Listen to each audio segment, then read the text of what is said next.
everybody, welcome to Blues Basics number 4. My name's Andrew and I will be your guide. So this week we're taking our humble 12-bar blues and we're adding a little bit of complexity. So we've got a new introduction / turnaround, we've got a few more licks thrown in, and we even have a little bit of hybrid picking. So let's jump into our intro / turnaround. So for this one, we're going to use our middle finger and our ring finger. We're going to start with our middle finger on the 4th fret of the G string, and our ring finger is going to be on the 4th fret of the high E string. We're going to be using the same triplet pattern, and we're going to go like this. We then move down 2 frets, move down another 2 frets, and this time we're going to do what's called a grace note hammer-on. So we're going to do a really fast hammer-on from the open G string to the 1st fret. Then we're going to pluck the high E string. So it'll sound like this, nice and slow.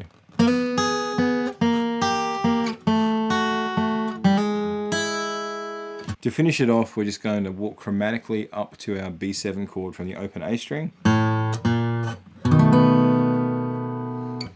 And then from there, we're going to launch into our E chord, which is that boogie rhythm. Our first lick played over bar 2 is going to be played by taking a middle finger and sliding from the 2nd fret of the G string up to the 4th fret. We're then going to pluck the D note on the 3rd fret of the B string, followed by that 4th fret of the G string. And we simply repeat that little phrase 3 times. So 1, 2, 3. We then go back to the 2nd fret of the G string, open G string, and that's it. Should sound like this, nice and slow. We then go back to another bar of our E boogie rhythm, and then we're going to follow that up with another chromatic walk up to our A chord, but this is where the hybrid picking comes in. So if you don't know what hybrid picking is, we're going to use our pick, followed by our middle finger and our ring finger. Now, our middle finger is going to play the G string, and our ring finger is going to play the B string. And that pattern is going to stay consistent through this little phrase. It sounds like this. So we're simply taking an E7 chord, or in this case, I'm not even holding down the 2nd fret on the A string, I'm just holding down the 1st fret on the G string, and I'm plucking the open E string, followed by that G string, and then the B string. Like a triplet, I then simply take my middle finger, place it on the 2nd fret of the low E string, and then my ring finger is going to go to the 2nd fret of the G string, and I'm going to play that same pattern. Just move up a semitone, up another semitone, and that's our little run, so it'll sound like this. We then go to playing our A rhythm, so for a bar, 1, 2, 3, 4, 1, followed by this lick. So what we're doing is, with our 3rd finger, we're sliding up to the 4th fret of the A string.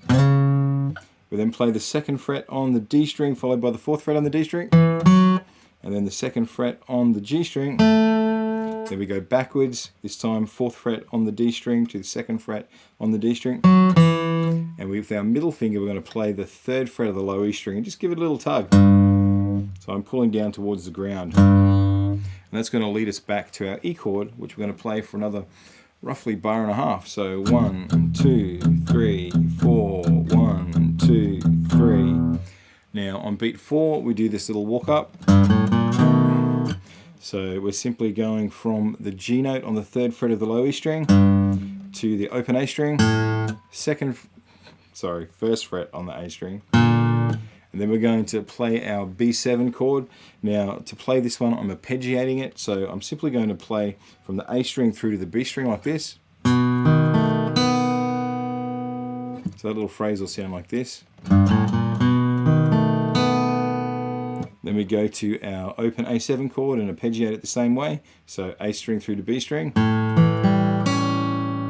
We hit the open low E string, and then we play our intro / turnaround from the beginning.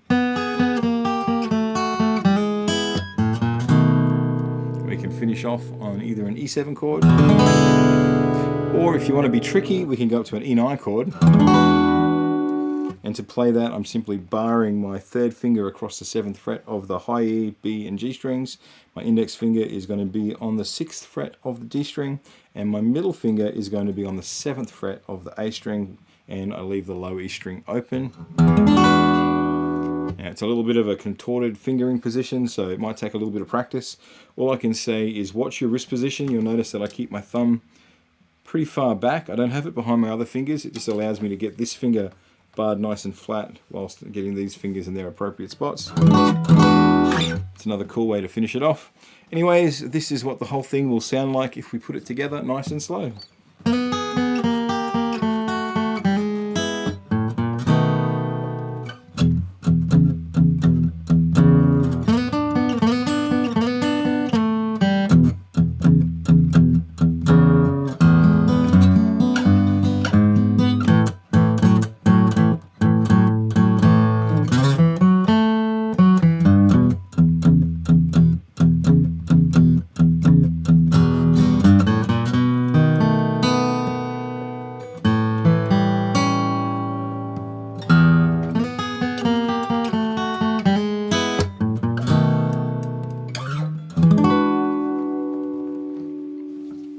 Hope you have fun with that one, and I look forward to seeing you in Blues Basics number 5. Till next week. Cheers.